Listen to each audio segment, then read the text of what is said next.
Welcome to Pallavi TV. రాష్ట్ర ప్రభుత్వం తాజాగా ఒక నిర్ణయం తీసుకుంది. సీఎం రేవంత్ రెడ్డి టీచర్ల ప్రమోషన్ సంబంధించి గ్రీన్ సిగ్నల్ ఇచ్చారు. వాళ్ళ ప్రమోషన్ సంబంధించిన ఫైల్ మీద సంతకం చేసినట్లు వార్తలు వస్తూ ఉన్నాయి. మరో 2 రోజుల్లో ప్రమోషన్ సంబంధించి షెడ్యూల్ రిలీజ్ అయ్యే అవకాశం ఉందని తెలుస్తూ ఉంది. ఈ అంశం మీద టీచర్ల ప్రమోషన్ సంబంధించి ఉపాధ్యాయులు, ఎడ్జిట్లు, స్కూల్ అసిస్టెంట్లకు హెచ్ఎంలుగా, అదే పీఈటీలో పండిట్లకు కూడా స్కూల్ అసిస్టెంట్ల హోదాకు సంబంధించిన ఇట్లాంటి అన్ని అంశాలు మనతో పాటు మాట్లాడడానికి ఉన్నారు తపస్ రాష్ట్ర అధ్యక్షుడు హనుమంతరావు గారు. సార్ నమస్తే. నమస్కారం అండి.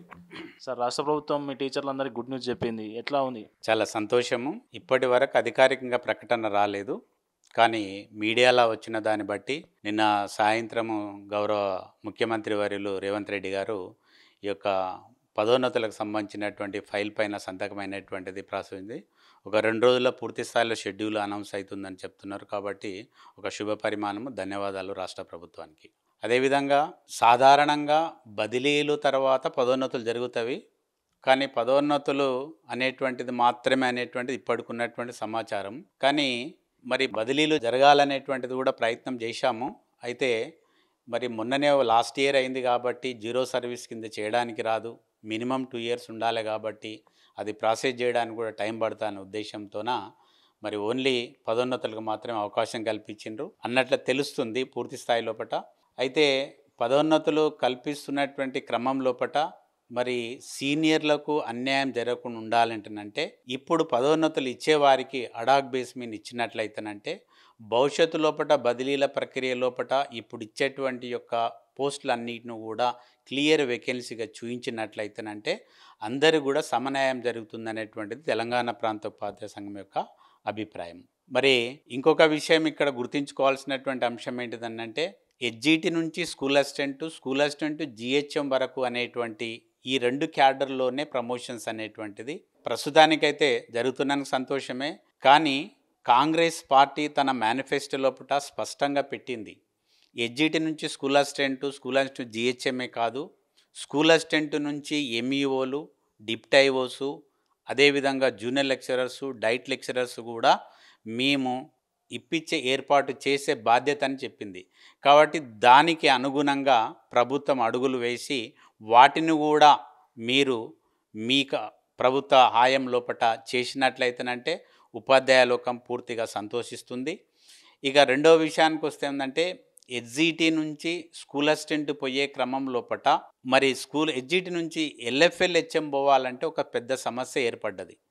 ఏంటిదంటే హెచ్జిటి నుంచి ప్రైమరీ స్కూలు ఎల్ఎఫ్ఎల్ హెడ్ మాస్టర్కి వెళ్ళాలంటే డిఏడ్ ఆర్ టీటీసీ చేసిన వాళ్ళే అర్హత అనేటువంటిది పెట్టినందుకు సీనియర్ అయినటువంటి హెచ్జిటీలకు తీవ్రమైన నష్టం జరుగుతుంది.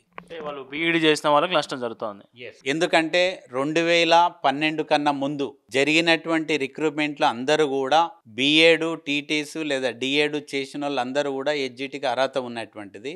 2012 డిఎస్సి నుంచి ఓన్లీ టీటీసీ డిఏడ్ చేసినటువంటి వాళ్ళే హెచ్జిటీలకు ఎలిజిబుల్ అనే సందర్భంలో మరి అంతకుముందు అపాయింట్ అయినటువంటి హెచ్జిటి టీచర్లు ప్రాథమిక పాఠశాలను పనిచేస్తున్నారు. ఆ ప్రాథమిక పాఠశాలలో పనిచేస్తున్నటువంటి పాఠశాలకు హెడ్ మాస్టర్ కావడానికి అర్హత లేదనడం అనేటువంటిది చాలా అన్యాయమైనటువంటిది. కాబట్టి దీనిపైన ఒక స్పష్టత రావడానికి మేము గతం లోపల ఎన్సిటి వారికి రిప్రజెంటేషన్ చేయడం, చైర్మన్ గారికి, దాని అనుగుణంగా ముందుకెళ్తున్నాం. మళ్ళీ కూడా రేపు మా ఉపాధ్యాయ ఎమ్మెల్సీ అయినటువంటి గౌరవ మల్క కుమ్రయ్య గారు రేపు సెంట్రల్ మినిస్టర్ ధర్మేంద్ర ప్రధాన్ గారు కలిసి ఈ విషయం పైన రిప్రజెంట్ చేయబోతున్నాడు. మరి హెచ్జిటీలుగా ఉన్నటువంటి వాళ్ళు 2012 కన్నా ముందు అంటే లేదా 2009 కన్నా ముందు రైట్ టు ఎడ్యుకేషన్ కన్నా ముందు అపాయింట్ అయినటువంటి హెచ్జిటి టీచర్సు బిఏడ్ క్వాలిఫికేషన్ ఉన్నా కూడా వారికి ప్రాథమిక పాఠశాల లోపల ఎల్ఎఫ్ఎల్ హెడ్ మాస్టర్గా అర్హత కల్పించాలనేటువంటి ఒక ప్రధానమైనటువంటి అంశాన్ని సెంట్రల్ మినిస్టరు ధర్మేంద్ర ప్రధాన్ గారికి రిప్రజెంట్ చేయబోతున్నాడు. మరి మేము పాజిటివ్గా వస్తాయి అనేటువంటి ఒక ఆశతోనే ఉన్నాం. ఎంతమంది ఉంటారు సార్ అట్లా 2009 కంటే ముందు వాళ్ళు బీఎడ్ చేసి ప్రైమరీ స్కూల్లో పనిచేస్తూ ఇప్పటి వరకు ప్రమోషన్స్ రాకుండా ఉన్నవాళ్ళు రాష్ట్రంలో ఎంతవరకు ఉండొచ్చు అన్నారు? అయితే ఇక్కడ ఎంతవరకు అనేటువంటిది అంటే హెచ్జిటి లోపల రకరకాల సబ్జెక్ట్ చేసిన ఉంటారు. Maths, English, physical science, social, bio science ఇట్లా రకరకాలుగా సబ్జెక్ట్ తీసుకుంటే వాళ్ళందరూ వెళ్ళిపోయిన చాలామంది. కానీ ఇంకా సీనియర్స్ అంటే బయో సైన్సు, సోషల్ వాళ్ళకు ప్రమోషన్స్ రాలేదు. వాళ్ళ యొక్క సబ్జెక్ట్స్ ఏంటంటే తెలుగు, హిందీ లేదా పీడీగా పోవడానికి, ఫిజికల్ డైరెక్ట్ పోవడానికి వాళ్ళు అర్హతలు ఉన్నోళ్ళు ఉన్నారు, చాలామంది ఉన్నారు. వాళ్ళు దాదాపు 98 డిఎస్సి వాళ్ళు కూడా ఉన్నారు. 98 DSC, 2000 DSC, 2001 DSC, 2002 DSC, 2005 DSC, 2009 DSC ఇట్లా లెక్క పెడితే వీళ్ళు Telugu, Hindi, physical director plus LFL head masters వీటన్నిటి కూడా అర్హత ఉంది వాళ్ళకు, కానీ అవకాశం లేదు. కాబట్టి వాళ్ళకు తీవ్ర అన్యాయం జరుగుతుంది. తపస్సు దాని దృష్టిలో ఉంచుకొనే మరి ఈ యొక్క ఎన్సిటి గైడ్ లైన్స్ లోపల కొంత మార్పు తీసుకొచ్చినట్లయితే వీళ్ళకు కూడా అర్హత ఉంటాయనేటువంటి ప్రధానమైనటువంటి అంశాన్నే రేపు గౌరవ ఎమ్మెల్సీ రిప్రజెంట్ చేయబోతున్నాడు. సార్, పండితుల విషయానికి వస్తే పండితులు వాళ్ళకు స్కూల్ అసిస్టెంట్ హోదా కల్పించాలని చాలా కాలం నుంచి డిమాండ్ చేస్తూ ఉన్నారు. మళ్ళీ ఆ డిమాండ్ను ప్రభుత్వం పరిగణలోకి తీసుకున్నట్లున్నదా? అసలు మీ దగ్గర ఉన్న ఇన్ఫర్మేషన్ ఏంటి? అయితే పండిట్స్ పీడ్ సంబంధించినటువంటి గత ప్రభుత్వము పోస్టులని అప్గ్రేడ్ చేసినటువంటిది. ఆ పోస్టులని గత సంవత్సరము ఈ ప్రభుత్వము పదోన్నతులు కల్పించింది. కానీ గత ప్రభుత్వము అన్ని పండిట్ పీడ్స్లను అప్గ్రేడ్ చేయలేదు. కాబట్టి దాదాపు రాష్ట్రం లోపల 800 వరకు ఈ యొక్క పండిట్ పీడ్స్ మొత్తం కలిపి ఉన్నారు. వీళ్ళు ఈ పోస్టులను అప్గ్రేడ్ చేసినట్లయితేనే ప్రస్తుతం ఉన్నటువంటి పండిట్స్ పీడ్స్ కూడా స్కూల్ అసిస్టెంట్ క్యాడర్ అయినటువంటి గ్రేడ్ 1, గ్రేడ్ 2 అనేటువంటిది ఈ యొక్క SA1 ఎస్ఏగా స్కూల్ అసిస్టెంట్గా పదోన్నతి పొందడానికి అవకాశం ఉంది. కానీ ఇక్కడ ఆ పోస్టులను అప్గ్రేడ్ చెయ్యమని మనం గతం లోపల కూడా రిప్రజెంటేషన్ చేసిన ప్రభుత్వానికి. కానీ ఆ పోస్టును అప్గ్రేడ్ చేసినరా లేదా అనేటువంటి ఇంతవరకు బయటకు రాలేదు. ఒకవేళ చెయ్యకపోతే ఖచ్చితంగా చెయ్యండి, వాటిని కూడా చేసినట్లయితే ఇప్పుడు ఇచ్చేటువంటి ప్రమోషన్ లోపల కూడా ఆ మిగిలిపోయినటువంటి దాదాపు 800 మంది పండిట్ స్పీడ్స్ను కూడా ఆ పోస్టులను అప్గ్రేడ్ చేసి పదోన్నతి కల్పించినట్లయితే వాటి యొక్క సమస్య అన్నటువంటి శాశ్వత పరిష్కారం కనుగొన్నట్లయితుంది. ఆ దిశగా ప్రభుత్వం అడుగులేస్తే బాగుంటుంది అనేటువంటిది తపస్సు డిమాండ్. సార్, ఇంకొక విషయానికి వస్తే సార్, ప్రమోషన్ల విషయం సరే గవర్నమెంట్ నిర్ణయం తీసుకుంది కదా. ఇప్పుడు ఎగ్జిట్లు స్కూల్ అసిస్టెంట్గా వెళ్తే మళ్ళీ అక్కడ ఉన్న ఖాళీలను ఏర్పడడానికి గవర్నమెంట్ రిక్రూట్మెంట్ ప్రక్రియ వెంటనే చేపట్టే అవకాశం ఉందా ఇప్పుడు? చాలా మంచి ప్రశ్న అండి.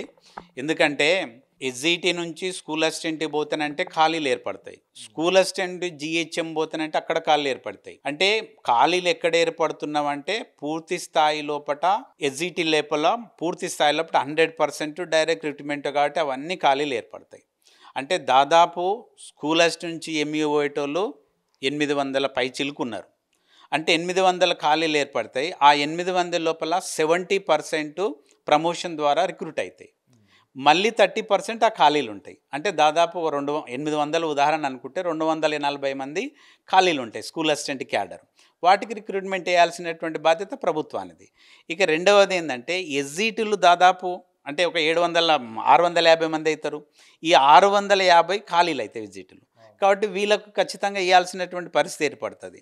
ఒకవేళ ఆలస్యం అయితేనంటే ఆ ప్లేస్ లోపల విద్యా వాలంటీర్ నియమించాల్సినటువంటి బాధ్యత కూడా ఈ రాష్ట్ర ప్రభుత్వం. ఇప్పుడు అకాడమిక్ ఇయర్ మధ్యలోకి వచ్చింది. గవర్నమెంట్ ఈ మధ్యలో రిక్రూట్మెంట్ ప్రాసెస్ చేయడానికి కానీ విద్యా వాలంటీర్లు రిక్రూట్మెంట్ చేసే ప్రక్రియ మొదలుపెట్టడానికి అవకాశం ఉంటుందా అసలు? అంటే ఈ middle of the academic year అవుతుంది, నోటిఫికేషన్ ఇవ్వచ్చు. ఇది ప్రాసెస్ చేయడానికి మినిమం 3-4 మంత్స్ పడుతుంది. ఆ టైం వరకు ఏంటంటే కనీసం విద్యా వాలంటీర్ ఏర్పాటు చేసినట్లయితే వ్యవస్థ అనేటువంటిది డిస్టర్బ్ కాకుండా నడవడానికి బాగుంటుంది. కాబట్టి ఏ ఖాళీలు ఏర్పడినావు ఇప్పుడు వర్క్ అడ్జస్ట్మెంట్ జరుగుతుంది. వర్క్ అడ్జస్ట్మెంట్లో జరిగినప్పటికీ కూడా కొన్ని ఖాళీలు ఉన్నాయి, వాటిని దృష్టిలో ఉంచుకోవాలి. అదేవిధంగా ఇప్పుడు కాబోయే ప్రమోషన్ వచ్చిన తర్వాత ఏర్పడ్డ ఖాళీలను కూడా దృష్టిలో ఉంచుకొని ఆ ప్లేస్ లోపల ఇమ్మీడియట్గా విద్యా వాలంటీర్ అనేటువంటిది ఏర్పాటు చేసినట్లయితే అంటే విద్యా వ్యవస్థ లోపల ఎక్కడ నష్టం జరగకుండడానికి అవకాశం ఉంటుంది. డిఏలు పెండింగ్ బకాయిలకు సంబంధించి పిఆర్సీ సంబంధించి కానీ చర్చించుకుంటే డిఏ వెంటనే ప్రకటిస్తున్నారు. వచ్చిందా సార్ డిఏ? అయితే చాలా బాధాకరమైనటువంటి విషయం ఏంటంటే మరి గత నెల లోపల మరి ప్రభుత్వము సబ్ కమిటీతోన జేఏసీ యొక్క సభ్యులతోన అందరితోన కూడా మాట్లాడి స్పష్టంగా చెప్పింది ఏంటంటే ఇప్పుడు ఒక డిఏ ఇస్తాము, 6 నెలల తర్వాత ఒక డిఏ ఇస్తామని చెప్పిన విధంగా జీవో ఇచ్చిండ్రు. ఒక డిఏ ఇచ్చిండ్రు, 6 నెలల తర్వాత మళ్ళీ ఇస్తామని కూడా ఆ జీవోలో మెన్షన్ చేసిండ్రు. సంతోషమే. కానీ మరి దానికోసం 6 నెలల కోసం ఎదురు చూడాల్సినటువంటి ఒక అంశం ఉంటే, రెండవది ఏం చెప్పిండ్రు, పెండింగ్ బిల్ సంబంధించినటువంటిది ప్రతి నెల 700 కోట్ల రూపాయలు మేము విడుదల చేస్తామన్నారు. కానీ పోయిన నెలలో వాళ్ళు విడుదల చేసింది ఏంటంటే 151 కోట్ల 30 లక్షల రూపాయలు మెడికల్ రియంబర్స్మెంట్ కోసం క్లియర్ చేసింది. అది ఒకటే తప్ప కానీ ఇంకా దాదాపు 520 కోట్ల రూపాయలు గత నెలది ఉంది. మళ్ళీ ఈ నెలలో 700 కోట్లు ఉంది. అంటే ఎప్పుడు క్లియర్ చేస్తారు? కాబట్టి దీనిపైన ప్రభుత్వము సీరియస్గా ఆలోచన చేయాలి. లేకపోతేనంటే భవిష్యత్తు లోపట ఉద్యోగ ఉపాధ్యాయులు పెన్షన్లు అందరూ కూడా తీవ్రమైనటువంటి ఆగ్రహానికి గురి కావాల్సి వస్తుంది. భవిష్యత్తు లోపట కూడా మేము కూడా కార్యాచరణ ప్రకటించడానికి సిద్ధంగా ఉన్నాం. ఇక రెండవ విషయానికి వస్తే హెల్త్ కార్డ్స్ సంబంధించినటువంటిది కూడా స్పష్టంగా చెప్పిండ్రు. ఎందుకంటే మెడికల్ రియంబర్స్మెంట్ ద్వారా రాష్ట్ర ప్రభుత్వానికి దాదాపు ప్రతి సంవత్సరం 7 నుంచి 800 కోట్లు ఖర్చు అవుతుంది. మీకు బర్డన్ అవుతుంది కాబట్టి దాన్ని తగ్గించవచ్చు. మీరు ఒక 500 కోట్లు పెట్టండి. ప్రభుత్వ ఉద్యోగ ఉపాధ్యాయులు పెన్షన్లు అందరూ కూడా కాంట్రిబ్యూట్ చేస్తారు. వాళ్ళతో కలిపి ఒక ట్రస్ట్ ఏర్పాటు చేసి దాని ద్వారా స్పష్టమైనటువంటి మెడికల్ ఫెసిలిటీ పొందొచ్చు అని చెప్తే ఖచ్చితంగా కమిటీ వేస్తామని చెప్పిండ్రు. కానీ ఇంతవరకు కమిటీ కూడా వేయలేదు. ఆ కమిటీ లోపటే విధి విధానాలు ప్రకటించిన తర్వాతనే మేము ఎంత సబ్స్క్రైబ్ చేయాలనేటువంటిది నిర్ణయం చెప్తామని చెప్పినప్పటికీ కూడా దాదాపు 40 రోజులు అవుతుంది. ఇంతవరకు అది లేదు, గతి లేదు. కాబట్టి ప్రభుత్వము విధి విధానాలను ప్రకటించి కమిటీ వేసి ఎంబడే హెల్త్ కార్డ్స్ ఎట్లా ఉండాలని కూడా స్పష్టంగా చెప్పినాము. రిటర్న్లుగా రిపోర్ట్ కూడా ఇచ్చినాము. ఏంటిదంటే ఏ రోగం వచ్చినా ఏ హాస్పిటల్కి పోయినా ₹1 ఖర్చు లేకుండా బయటకు వచ్చేటువంటి ఒక కార్డు ఉన్నట్లయితే ఉద్యోగస్తులు, పెన్షనర్సు, ఉపాధ్యాయులు కాంట్రిబ్యూట్ చేయడానికి ఎంత చేయాలనేటువంటి నిర్ణయించి చెప్తామని కూడా స్పష్టంగా చెప్పడం జరిగింది. అది ఇంతవరకు కూడా లేదు. కాబట్టి ప్రభుత్వము వెంబడే హెల్త్ కార్డు సంబంధించినటువంటి విధి విధానాలకు సంబంధించి మీటింగ్ ఏర్పాటు చేసి ప్రకటించి హెల్త్ కార్డ్స్ ఇవ్వాల్సిందిగా డిమాండ్ చేస్తుంది తప్పస్. ఇక మూడో విషయానికి వస్తే పిఆర్సీ కూడా మేనిఫెస్టోలో చెప్పిండ్రు. ఏమన్నారు అంటే వచ్చిన 6 నెలల లోపటినే పిఆర్సీ కమిటీ రిపోర్ట్ తెప్పించుకొని ఇంప్లిమెంట్ చేసే బాధ్యత కాంగ్రెస్ ప్రభుత్వం తీసుకుంటుంది అన్నది. కానీ 6 నెలలు కాదు, 20 నెలలు అయింది. 20 నెలలు అయినప్పటికీ కూడా ఇప్పటికి కూడా పిఆర్సీ కమిటీ గురించి లేదా రిపోర్ట్ ఏంది, దాంట్లో ఎవరున్నారు, ఏమైంది, అతి లేదు, గతి లేదు. కాబట్టి ఇప్పటికైనా కూడా రాష్ట్ర ప్రభుత్వము ఈ యొక్క పిఆర్సీ కమిటీ రిపోర్ట్ తెచ్చుకొని స్టడీ చేసి ఇంప్లిమెంట్ చేయాల్సిన బాధ్యత కూడా ఉంది. లేనట్లయితే ఎందుకంటే చెప్తుంది గౌరవ ముఖ్యమంత్రి గారు, ఉప ముఖ్యమంత్రి వారు, పెద్దలందరూ కూడా చెప్తున్నారు మేము ఫ్రెండ్లీ ప్రభుత్వం ఫ్రెండ్లీగా ఉండాలి. కానీ ఫ్రెండ్ అనేటువంటిది ఫ్రెండ్ ఇన్ నీడే ఫ్రెండ్ అంటారు. కానీ ఎక్కడ ఉంది మరి? ఇన్ని నెలల ఆలస్యం అవుతుంది. దీనికి కారణం ఏంటిది? మరి స్టడీ చేయాల్సిన అవసరం లేదా? కాబట్టి పిఆర్సీ కమిటీ రిపోర్ట్ తెచ్చుకోవాల్సిందే, ఇంప్లిమెంట్ చేయాల్సిందే. లేకపోతే ప్రభుత్వం పైన ఒత్తిడి తీసుకురావడానికి మా వంతు ప్రయత్నం చేస్తాం. ఇటీవల విడుదల చేసిన ఒక జీవో కొంచెం వివాదాస్పదం. ఏంటంటే టీచర్ల నుంచి అభ్యంతరాలు వ్యక్తమయ్యాయి. ఇది ఒక మండలంలో ఉన్న టీచర్ల ద్వారానే కొన్ని స్కూళ్ళు తనిఖీ చేయించాలి, మానిటరింగ్ చేయించాలి అనేది ఒక విధానం తెచ్చింది. మళ్ళీ దాన్ని వెనక్కి తీసుకుందా సార్? గతంలో తెచ్చింది, దానికి అభ్యంతరం చెప్పినాం.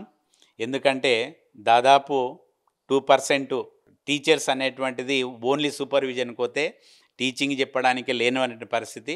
కాబట్టి అది పద్ధతి కాదు అని చెప్పడం జరిగింది. ఇప్పటి వరకైతే ఆ దిశన ఏం ముందుకు వెళ్ళడం లేదు. చాలా సంతోషం. కానీ వర్క్ అడ్జస్ట్మెంట్ లోపట్నే 2-3 సమస్యలు స్పష్టంగా ఏర్పడ్డాయి. అవి ప్రిన్సిపల్ సెక్రటరీ గారు కూడా మేడంకి చెప్పాము, డైరెక్టర్ గారు కూడా చెప్పాము. ఏంటిదంటే 1 నుంచి 30 లోపు 20 లోపు పిల్లలు 1:30 లాగా రేంజ్ చేసేసుకున్నారు. 1:30 లోపల ఉన్నటువంటి వాళ్ళు ఇద్దరు, 1:10 ఉంటే ఇద్దరు అని నడిపిస్తున్నారు. కానీ 30 దాటిన తర్వాత 1:59, 60 వరకు ఉన్నా కూడా ఇద్దరే అనేటువంటిది చాలా బాధాకరం. ఎందుకంటే 60 మంది విద్యార్థులు ఉన్న దగ్గర 2 టీచర్లు ఉంటే 5 తరగతులకు అన్ని సబ్జెక్టులకు ఎట్లా బోధిస్తారు? కాబట్టి ఇది శాస్త్రీయమైనటువంటి విద్యా విధానం లోపల మార్పు తీసుకురాలే వీళ్ళు. ఎందుకంటే ఏదో నా తల మీనాలు ఇట్లా తలలు లెక్క పెట్టి ఇచ్చినట్లుగా అనేటువంటిది పద్ధతి కాదు. మేము స్పష్టంగా చెప్పినాం. ఎందుకంటే క్లాసుకు ఒక టీచర్ ఉండాలి, ఖచ్చితంగా ఉండాలి. క్లాసుకు ఒక గది ఉండాలి. ఇవి ఉండాలంటే మనకు లేదు ఇప్పుడు అంటే రేషనలైజేషన్ చేయండి, మర్జ్ చేయండి. చేయొద్దని ఎవరు చెప్పిండ్రు?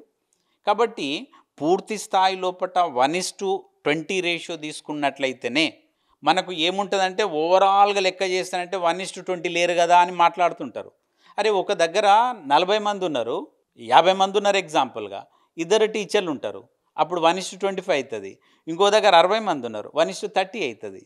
మరి వాట్ అబౌట్ ఇక్కడ ఉన్నట్టు 1:20 లేనట్టు 1:10 15 ఉన్నారంటే తప్పు కదా.